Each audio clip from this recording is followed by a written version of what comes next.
Hello friends, আপনাদের সবাইকে স্বাগতম। আজকে একটা নতুন ভিডিও নিয়ে এসেছি। নতুন ভিডিওটা হলো বেফারি শার্টের কলারটা কিভাবে বানানো হয়। দেখুন, আমি বেফারি শার্টের কলারটা কেটে এবং বক্রম আয়রন দিয়ে লাগিয়ে আমি তারপর নিয়ে এসেছি। তো এটা কিভাবে বানানো হয় আমি আজকে সেটা দেখাবো। তো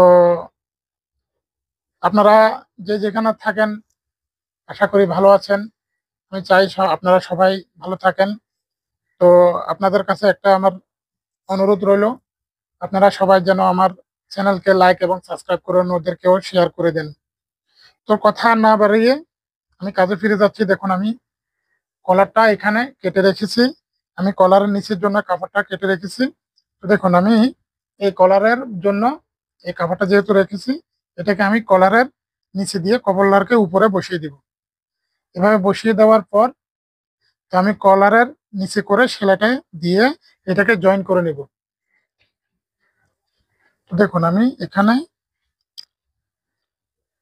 জয়েন করে নিচ্ছি সেলাই নিচে করে। নিচে থেকে যে সেলাইটা এসছে ওটা সুতোর কোনা পর্যন্ত, কলারের কোনা পর্যন্ত আসলে ওখানে এসে এক নিডেল পিছনে রেখে তারপরে এরকম একটা সুতো নিয়ে এখানে ঢুকিয়ে নেবেন। দুটো কাভার আছে, দুটো কাভারের মাঝখান দিয়ে এভাবে ঢুকিয়ে নিয়ে তারপর এক নিডেলটা এভাবে সামনে আনবেন, এনে তারপর দুটো সুতোকে এভাবে আটকিয়ে রেখে তারপর এভাবে মুড়িয়ে নিয়ে এইভাবে মুড়িয়ে নিয়ে তারপরে এখানে দিয়ে নিয়ে আসবেন। নিয়ে এসে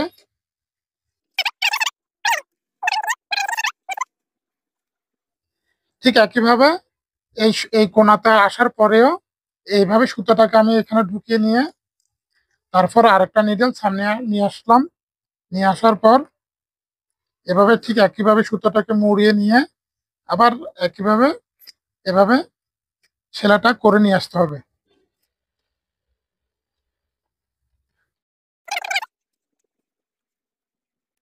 এভাবে আমার কাটা হয়ে গেল বাড়তি কাপড়। তারপর আমি এভাবে উল্টিয়ে নিলাম।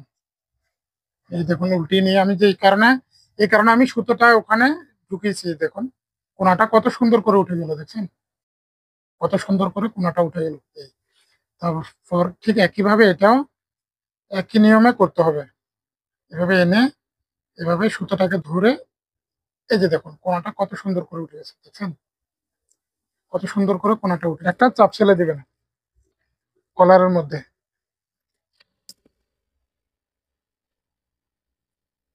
সেলাইটা যেন কোনোভাবে আঁকা বাঁকা যেন না হয়।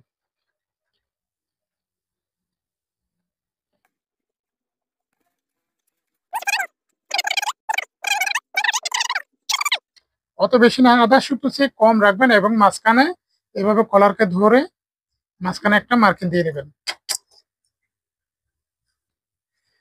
এই যে একটা মার্কিং হয়ে গেল, ঠিক আছে। ব্যান্ডটাকে এভাবে প্রথমে একটা চাপ সেলাই দিয়ে দিব রাউন্ড দিতে।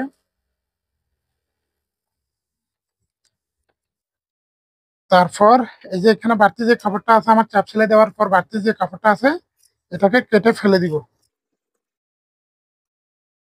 ব্যাস, এখানে বক্রম থেকে আরো 200 বাড়তি রেখে কাপড় তারপর বাকি কাপড়গুলো কেটে দিবেন।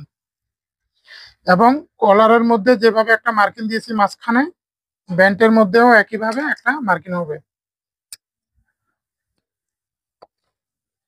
এই যে দেখুন, এই আমার কলার আছে, কলারের উপর দিয়ে আমি ব্যান্ডটাকে লাগিয়ে রাখলাম এবং দুটোর নিচে দিয়ে আমি প্যান্টের যে কাপড়টা কেটে রাখছি সেটা হবে। তো আমি দুটোকে একভাবে রেখে এই যে মাঝখান বরাবর আমি রাখলাম। তো দেখুন, দুটোর মার্কিন থেকে সেলাইটা হবে। এটা এখান থেকে সেলাই করে এদিকে আসবে, বাকিটা ঘুরিয়ে এখান থেকে সেলাই ধরে ও ওদিকে চলে যাবে। তো একটা একটা করে দেখাচ্ছি, দেখুন আপনারা।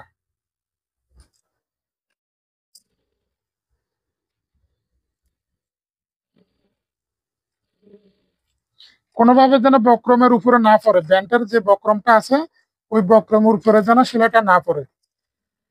কলারের বক্রমের উপর দিয়ে সেলাই পড়বে কিন্তু ব্যান্ডের বক্রমের উপর দিয়ে যেন সেলাইটা না পড়ে। দুটোকে এক সমান করে ধরে তারপর এভাবে সেলাই করে শেষ করে দিলাম। এই যে নিচে কলার আছে, এই যে নিচে কলার আছে এবং উপরে ব্যান্ড আছে, ব্যান্ডের নিচে দিয়ে সেলাইটা ধরছি, কিন্তু কলারের বক্রমটা ব্যান্ডের চেয়ে আরো নিচে আছে।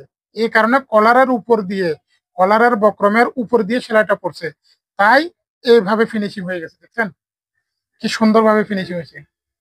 এই যে দেখুন কি সুন্দরভাবে ফিনিশিং হয়েছে, দেখছেন? তো আমি বাকি কাজটা করে তারপর দেখাচ্ছি।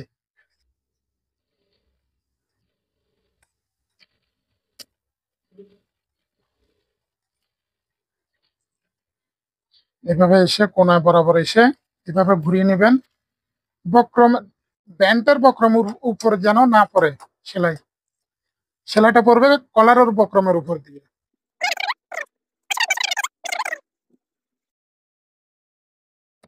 এই যে আমি কেটে ফেললাম, এখন আমি এই কোনাটা এই দিক থেকে উঠিয়ে নিলাম এবং এই কোনাটাও এই দিক থেকে উঠিয়ে নিলাম।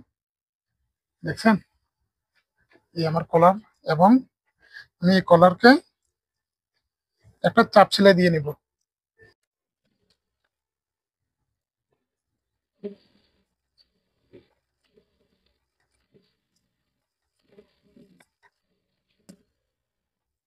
এদিক থেকে 2 সুতোর বেশি কাপড় দরকার নেই, আমি 2 সুতো পরিমাণে কাপড় রেখে বাকি কাপড়গুলো কেটে ফেলতেছি। দেখুন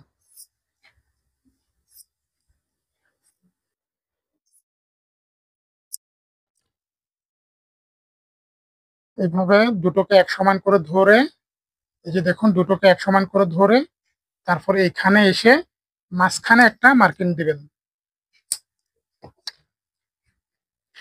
দেখুন আমার কলারটা হয়ে গেল। এটার আমার এখন আর কোনো কাজ নেই, আমার এটা যে কারণে আমি এটা লাগিয়েছিলাম সেটা আমার হয়ে গেছে কাজ। দেখুন, তো 14 নম্বর এপিসোড আজকে এতটুকু রইলো। কলারটা কিভাবে বানানো হয় আমি আজকে সেটা দেখালাম 14 নম্বর এপিসোডে। তো দেখা হবে আপনাদের সাথে 15 নম্বর এপিসোডে। সে পর্যন্ত আপনারা সবাই ভালো থাকুন, সুস্থ থাকুন এবং নিরাপদে থাকুন। আর আমার চ্যানেলকে অবশ্যই অবশ্যই চ্যানেলটাকে একটু সাবস্ক্রাইব করবেন, অন্যদেরকেও শেয়ার করে দিবেন, নিজেরাও একটু লাইকটা করবেন। আর সেই জন্য সেটা করার জন্য আমার আপনাদের কাছে অনুরোধ রইল। তো আজকে অসংখ্য অসংখ্য ধন্যবাদ এতক্ষণ পর্যন্ত থাকার জন্য।